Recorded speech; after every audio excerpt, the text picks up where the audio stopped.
Y real estate companies get bankrupt. हाँ, आपने बहुत ठीक से सुना, why real estate companies get bankrupt. क्यों बड़ी बड़ी रियल स्टेट कंपनियां अचानक से बंद हो जाती है, दिवालिया हो जाती है, बर्बाद हो जाती है।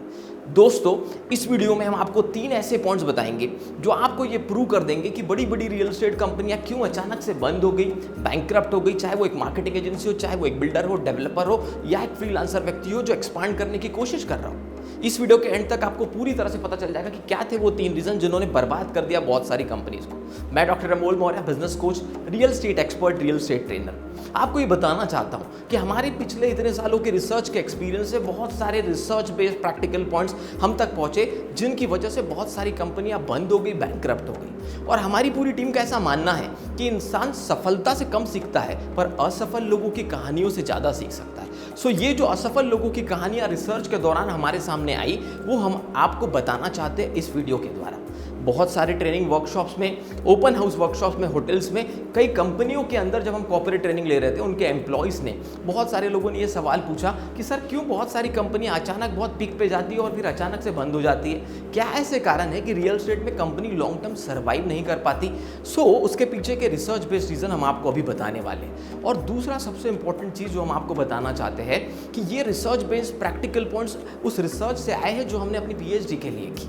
जब हमने देखा कि 50 से ज़्यादा कंपनीज के एम्प्लॉयज़ डायरेक्टर से मिलने के बाद, 100 से ज़्यादा उनके एम्प्लॉयज़ से बात करने के बाद, जब 8 साल तक ये रिसर्च चली और उसके कुछ सालों बाद जब हमने देखा कि उसमें से कई कंपनीज बंद हो गई। आपने ठीक से सुना, जिन कंपनीज पे हमने रिसर्च की थी उसमें से कुछ कंपनीज के ऑपरेशंस बंद हो गए, ऑफिसेस बंद हो गए, और कुछ कंपनीज बहुत अच्छा कर रही थी। तो क्या डिफरेंस था उन कंपनीज के बीच में जो बहुत अच्छा कर रही थी और जो बहुत कम या तो बहुत बुरी तरीके से उनके पूरे ऑपरेशंस डिस्ट्रॉय हो गए थे, कंपनी बर्बाद हो गई थी, लिक्विडिटी, कैश फ्लो सब खत्म हो गया था? क्या थे वो 3 इंपॉर्टेंट रीजन?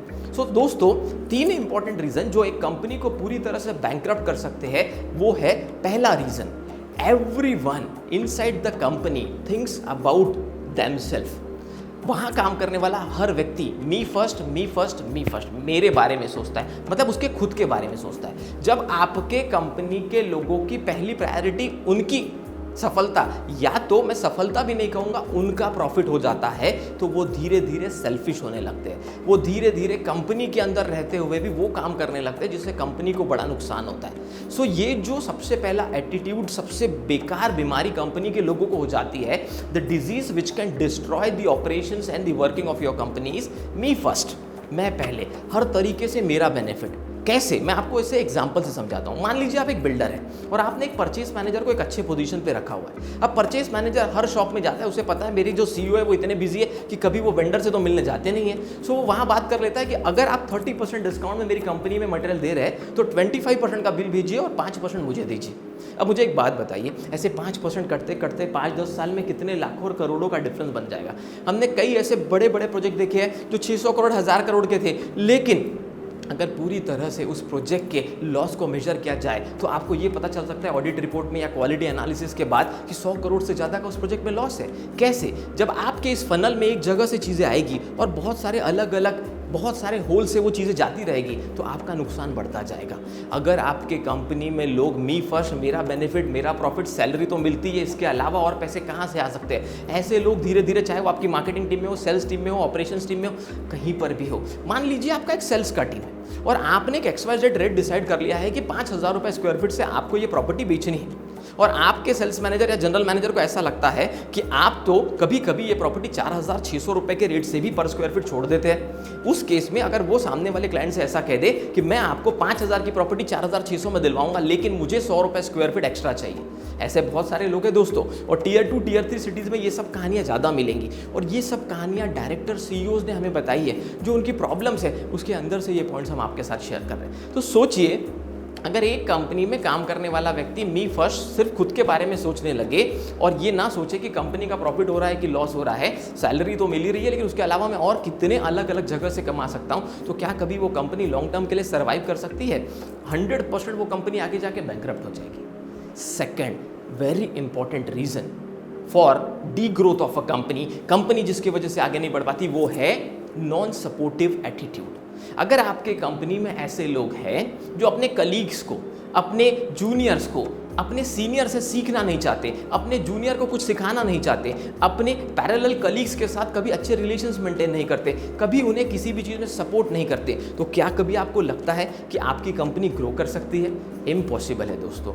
इसलिए हमने आपसे कहा कि ये प्रैक्टिकल 3 पॉइंट्स अगर आपको समझ में आ गए तो आप अपने कंपनी में थोड़ा कंट्रोल ज़रूर कर सकते हैं। ये नॉन सपोर्टिव एटीट्यूड जो है ये इतनी बेकार बीमारी है, ये कैसा डिजीज़ है जो धीरे धीरे कंपनी के अंदर उसके पूरे कल्चर को खराब कर देता है। और अगर कंपनी का कल्चर खराब हो गया तो समझ लीजिए आपकी नैया तो वैसे भी डूबनी है, क्योंकि वही कंपनी हमारे भारत देश में या पूरे वर्ल्ड में ग्रो करती है जिसका कल्चर ठीक हो, जहां लोग एक दूसरे को सपोर्ट करते हो। लेकिन अगर ये नॉन सपोर्टिव एटीट्यूड कंपनी के अंदर आ गया और कंपनी के लोगों को ऐसा महसूस होने लगा कि ये तो मेरा जूनियर है, अगर ये अच्छा परफॉर्म करेगा तो मेरी पोजीशन का क्या होगा, और वो उनको सपोर्ट करना बंद कर देंगे, सिखाना बंद कर देंगे, तो एक CEO हर लेवल पे जाके, एक डायरेक्टर हर लेवल पे जाके तो एक एक व्यक्ति से इंटरेक्ट नहीं कर सकता। सो ये नॉन सपोर्टिव एटीट्यूड ये सेकंड रीजन है जो बड़ी बड़ी रियल एस्टेट कंपनी को बैंकरप्ट कर देता है, दिवालिया कर देता है, बर्बाद कर देता है। So as a real estate entrepreneur आपको इस चीज़ का ध्यान रखना है कि अपने कंपनी के माहौल को, कल्चर को थोड़ा जितना जल्दी अच्छा हो सके उसे अच्छा बनाइए। ट्रेनिंग, कोचिंग के द्वारा, लोगों के रेगुलर कम्युनिकेशन, इंटरेक्शन के द्वारा उस पर काम कीजिए। Third most important point, and this is the most important point, जिसने बहुत सारी कंपनी को रियली बहुत अच्छी बड़ी पोजीशन से भी नीचे गिरा दिया, पूरी तरह से बर्बाद कर दिया, वो थर्ड पॉइंट है nothing to do with company and their vision and mission.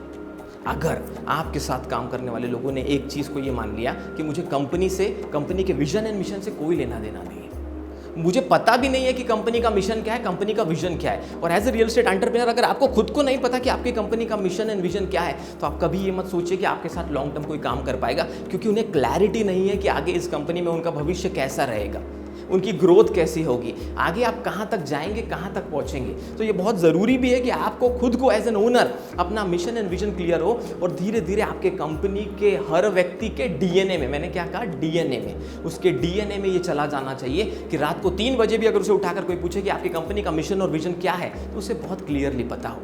अगर ये नहीं होगा तो सोचिए कि आप कितनी भी मेहनत कर लीजिए, लेकिन कभी भी आपकी कंपनी में सिस्टम्स नहीं आ सकते, ऑटो पायलट मोड पे वो कंपनी नहीं चल सकती। और अगर ऐसा नहीं होगा तो आप 10 दिन, 15 दिन, 1 महीने के लिए सिटी से बाहर चले जाएंगे किसी कॉन्फ्रेंस में, किसी एग्जीबिशन में, किसी काम के लिए या प्रोजेक्ट एक्सपांशन के लिए, या आपको आकर पता चला कि लाखों रुपए का, हजारों रुपए का, करोड़ों रुपए का नुकसान हो गया। क्यों?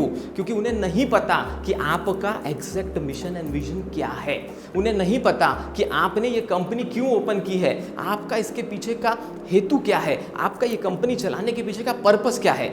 जब तक ये पर्पस मिशन एंड विजन के रूप में आपकी टीम के हर टीम मेंबर को क्लियर नहीं होगा, तब तक वो कभी भी वो ओनरशिप की फीलिंग, वो रिस्पॉन्सिबिलिटी की फीलिंग उनके अंदर डेवलप हो ही नहीं सकती। तो इसमें जितने वो जिम्मेदार है उतने आप भी जिम्मेदार हैं। आपकी जिम्मेदारी है, आपकी रिस्पॉन्सिबिलिटी है कि अपने कंपनी के मिशन एंड विजन को अपने हर व्यक्ति तक, चाहे वो एक प्यून हो, चाहे वो एक सुपरवाइजर हो, चाहे एक सिक्योरिटी गार्ड हो, चाहे मार्केटिंग ऑफिसर हो, चाहे फाइनेंस ऑफिसर हो, चाहे HR मैनेजर हो, चाहे वाइस प्रेसिडेंट सेल्स हो, हर व्यक्ति तक आपके कंपनी का मिशन एंड विजन हर जगह लिखा होना चाहिए, ताकि वो व्यक्ति ये समझ जाए कि अगर लॉन्ग टर्म इस कंपनी के साथ काम करना है तो इस मिशन एंड विजन को अपने अंदर बसाना होगा और ऐसे ही काम करना होगा। अगर ये 3 गलती बार बार किसी कंपनी में रिपीट होती रही तो उस कंपनी का सर्वाइव करना इम्पॉसिबल है, चाहे उसने कितना भी अच्छा काम कर लिया हो, लेकिन अब आगे ग्रोथ नहीं हो पाएगी, लॉन्ग टर्म वो सर्वाइव नहीं कर पाएंगे। और दोस्तों इसी वजह से तो रियल एस्टेट को अनऑर्गेनाइज्ड इंडस्ट्री कहा जाता है, क्योंकि यहाँ पर कॉर्पोरेट के बहुत सारे रूल्स अप्लीकेबल नहीं होते, specially Tier 2 and Tier 3 cities में ये प्रॉब्लम बहुत ज़्यादा होती है।